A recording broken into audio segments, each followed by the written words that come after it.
वाह रे इंसान, जिद तो तगड़े बनाई है, हर किसी के हाथ में हथकड़ी पहनाई है। वाह रे इंसान, तू कितना अकेला है। आंखें निचरे रही है जबकि चारों तरफ मेला है। वाह रे इंसान, सबका ज़मीर झुक गया है। इंसान कितना भी बड़ा हो, उसका भी सर झुक गया है। वाह रे इंसान, इज्जत करना भूल गया है। जो तेरे पास है और भाव उसको देता है, जो चैटिंग में उस पार बैठा है। एक समय था जब शाम हुआ करती थी और अब दिन में सीधा रात में घुस जाते हो। एक टाइम था कि जब घर में के बुजुर्ग कहानी सुनाया करते थे।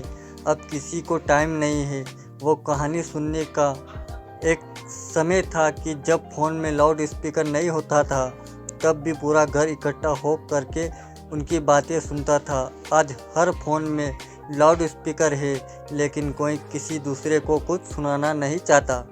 थोड़ा सा और आगे हम बढ़ गए, टाइम आ गया और ब्लूटूथ का। पहले जब किसी बुजुर्ग को बुढ़ापे में सुनने में दिक्कत होती थी तो केवल उसी के कान में एक मशीन दिखाई देती, वो मशीन होती थी सुनने वाली। आज किसी बुजुर्ग को यही लगता होगा कि यार, आजकल जवान लोगों को भी सुनने वाली मशीन की ज़रूरत पड़ गई है। क्या मैं कभी कभी फ्यूचर में जाकर के ये सोचने की कोशिश करता हूँ कि कैसा होगा हमारा बुढ़ापा, जब हमारी आंखें कमज़ोर पड़ जाएगी और हम ज़िंदगी भर मोबाइल के इतने बड़े गुलाम बन जाएंगे होंगे कि ग्लूकोज की बोतल की जगह हमें हॉस्पिटल में मोबाइल चार्ज के सॉकेट की ज़्यादा ज़रूरत पड़ रही होगी। मैं कभी कभी फ्यूचर में जाकर ये सोचने की कोशिश करता हूँ कि कैसे होगा हमारा बुढ़ापा, जब हमारी आंखें कमज़ोर पड़ जाएगी और हम ज़िंदगी भर मोबाइल के इतने बड़े गुलाम बन चुके होंगे कि ग्लूकोज की बोतल की जगह हमें हॉस्पिटल में मोबाइल चार्ज की सॉकेट की ज़रूरत पड़ जाएगी। आपको टेक्नोलॉजी से दूर करना मेरा मकसद नहीं है। अगर आपको लगता है कि आप अपना मोबाइल यूज़ करके पा ज़्यादा रहे हो और खो कम रहे हो, तो ये टॉपिक आपके लिए नहीं है, क्योंकि तब आपको पता लग चुका है कि मोबाइल को अपने फ़ायदे के लिए कैसे यूज करना है। लेकिन अगर आपको लगता है कि मोबाइल की वजह से अपनी ज़िंदगी में खो ज़्यादा रहा हूँ और पा कम रहा हूँ, तो स्पीच सिर्फ आपके लिए ही है।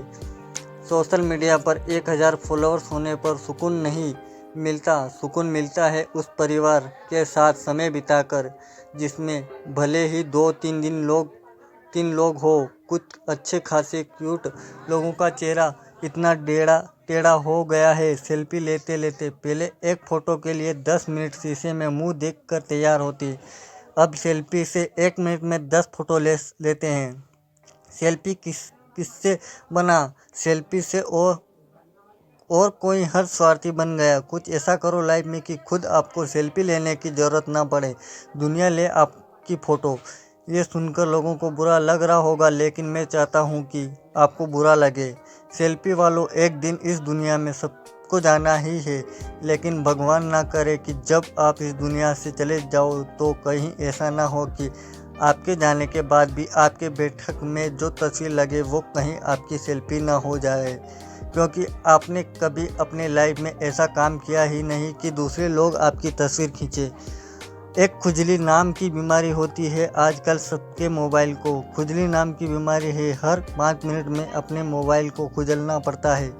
ये जो आपका अंगूठा है ना, बड़ी कमाल की चीज़ है। पहले अनपढ़ लोग अंगूठा लगाया करते थे, आजकल पढ़े लिखे लोग 100 बार फिंगरप्रिंट स्कैनर पे मोबाइल अनलॉक करने के लिए उंगली लगाना पड़ता है। सुबह भी कुछ लोगों की तभी उतरेगी जब मोबाइल को थोड़ा सा खुजा लेंगे। ब्रश कर रहे हो, एक हाथ मोबाइल, खाना खा रहे हो तो डर रहे हो कि बाप के सामने डार्लिंग का मैसेज ना आ जाए तो रिप्लाई कैसे करूँगा, वो गुस्सा कर जाएगी।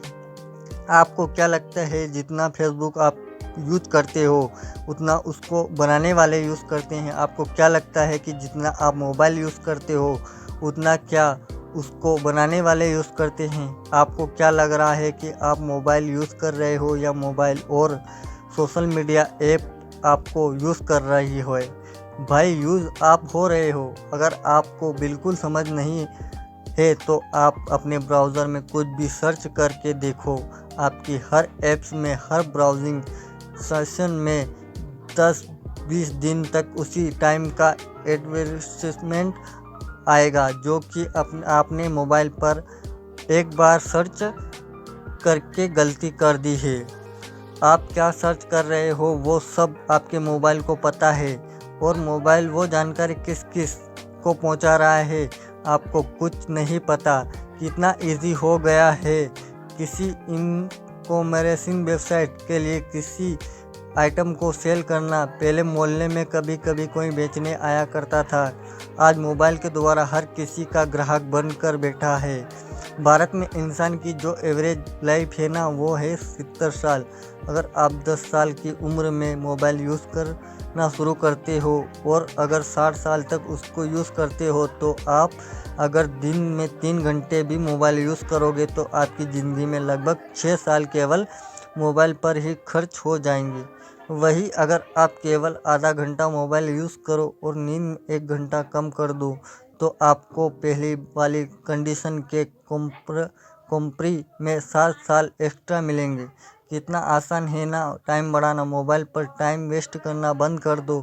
बस सिंपली अगले 10 दिन तक जितने भी फालतू के एप्लीकेशन है, नोटिफिकेशन आ रहे हैं ना, उन ऐप्स को या तो अनइंस्टॉल करो या फिर उनके नोटिफिकेशन को ब्लॉक कर दो, क्योंकि ताकि सुबह वो आपके दिमाग में कोई शॉर्ट थॉट ना डाले। जितनी भी आपके पास फालतू ईमेल्स आ रही है उन सब का न्यूज़ लेटर अनसब्सक्राइबर कर दो। अगले 10 दिन में ये ऑब्जर्व करो कि दिन के शुरुआती 2 घंटे में जिस तरह मोबाइल से टाइम वेस्ट हो रहा है, वो तरीका ही ब्लॉक कर दो। 10 दिन बाद आप देखना आपके पास कितना एक्स्ट्रा टाइम निकल कर आ गया, कितनी लाइफ आपकी मैनेज हो गई है, कितनी आपके टाइम की इफिशिएंसी को यूज़ करने की बढ़ गई है, कितना आपको फोकस बढ़ेगा और कितने आपके डिस्ट्रैक्शन कम होंगे। मैं कहता हूँ कि जब आप मोबाइल यूज़ कर रहे हो ना, तो आप दिल खोलकर उस टाइम पूरा यूज़ करो, लेकिन जब आपका यूज़ ख़त्म हो जाए, तब आपकी ज़रूरत ख़त्म पूरी हो जाए, तब आपको जो काम है ना उसको फिर पूरे दिल से करो। उसमें फिर किसी तरह का डिस्टर्बेंस नहीं होना चाहिए। जो स्टूडेंट बोलते हैं कि पढ़ने में मन नहीं लगता, उनका रीज़न यही है कि अपने मन लगाने और तरीके ढूंढ रहे हैं। जो लोग बोलते हैं कि नींद नहीं आती या सुबह टाइम पर नहीं उठ पाते, आप मोबाइल से मैनेज कर लो। अगले 10 दिन तक नींद मैनेज हो जाएगी। जिसका रिलेक्शन अच्छा रहा, घर में लड़ाई चल रही है, आप मोबाइल पर ज्ञान लेना बंद कर दो। अपनी गलती की ज़रूरतें देखो, आपके लिए क्या सही है, क्या सूटेबल है वो देखो। अगर आपकी महीने की मोबाइल से 1 लाख रुपए की कमाई हो रही है तो मैं आपको फुल सपोर्ट करता हूँ। मोबाइल यूज़ करो। अगर आप मोबाइल से पढ़ाई कर रहे हो, एग्ज़ाम में टॉप कर रहे हो, यूपीएससी में सिलेक्शन हो रहा है तो यूज़ करो। अगर आपको पता करना है कि फ़ायदा कैसे लेना है तो आप चाहे जितना यूज़ करो, फिर कोई दिक्कत नहीं है।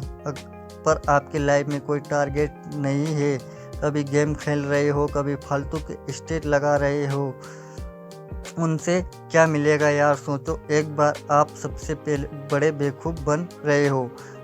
अगर आपको लगता है कि आज का टॉपिक आपके विचार बदल दिए हैं तो इसको शेयर ज़रूर करना, क्योंकि जिसके पास ये जाएगा हो सकता है कि उसके आगे ना बढ़ पाने का कारण मोबाइल ही हो, और हो सकता है कि इसे पढ़ने के बाद उसकी आंखें खुल जाए, उसका फ़ायदा हो जाए। एक बार सोचो और कुछ ऐसा करो कि ज़िंदगी में देश का नाम हो जाए। कुछ तगड़ी क्रांति लेकर आओ। लोग देखें कि क्या बंदा है, क्या काम किया है, इनसे कितनी मेहनत की है। मोबाइल को यूज़ करना सीखो, ना कि सिर्फ चलाना। धन्यवाद। अगर कहानी अच्छी लगी हो तो लाइक और कमेंट ज़रूर करें, और चैनल पे नए हो तो प्लीज़ सब्सक्राइब करो और सपोर्ट करो भाई को। धन्यवाद।